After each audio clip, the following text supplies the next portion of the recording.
Per la mare de Salut, un 12% de la població pateix migranya i és una de les causes principals de baixa laboral.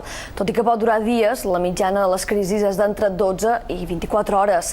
L'estrès, els canvis hormonals i la manca de son en són els principals motivadors. És difícil fer desaparèixer la migranya, però no tant convertir els mals habituals en ocasionals.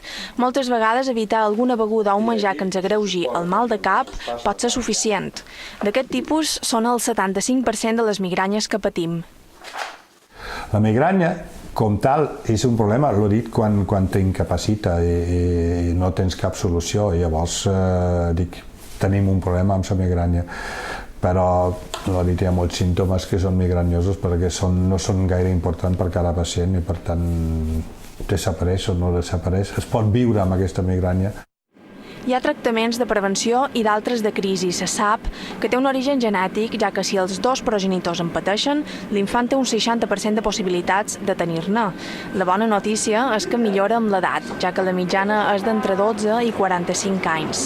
A partir de dues complicacions pot parlar-se d'una migranya crònica i fins i tot de diagnòstics més greus, com un infart migranyós o algun ictus.